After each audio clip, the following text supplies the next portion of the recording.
En este video vamos a ver los significados de los adverbios de frecuencia y cómo se utilizan. Justamente los adverbios de frecuencia lo que indican es qué tan seguido hacemos una acción. Always significa siempre, often, a menudo o casi siempre, usually, a veces, usualmente, sometimes, a veces, hardly ever, casi nunca y never, nunca. Atentis acá con el hardly ever, el casi nunca, que es hardly ever sin la N, ¿sí? Bueno, una vez que nosotros memorizamos estos adverbios de frecuencia, lo que hay que tener en cuenta es dónde los ubicamos en las oraciones. Cuando las oraciones son positivas, que son las que vamos a trabajar nosotros, generalmente el orden es persona, adverbio de frecuencia, verbo y lo que reste de la oración. Si yo quiero decir que nunca juego juegos de computadora, la oración quedaría I never play computer games. ¿Qué hay que tener en cuenta acá? Que los verbos siguen estando conjugados en presente simple. Por lo tanto, en este caso para I, el verbo queda como está. Pero si ustedes se fijan en la segunda oración, dice My brother usually plays computer games. Dos cosas a tener en cuenta acá.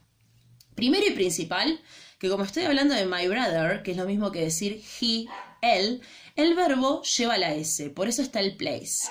Y por otro lado, hay que tener en cuenta el orden de los adverbios de frecuencia, que es el tema de este trabajo. Quedaría, my brother usually plays computer games. Generalmente, el orden es ese. Persona, adverbio de frecuencia, verbo y lo que necesitamos para completar la oración. En el único caso que va a cambiar el orden del adverbio y el verbo es cuando utilizamos el verbo to be. Recuerden que el verbo to be en presente se transforma en am, is o are, según la persona, y que significa ser o estar.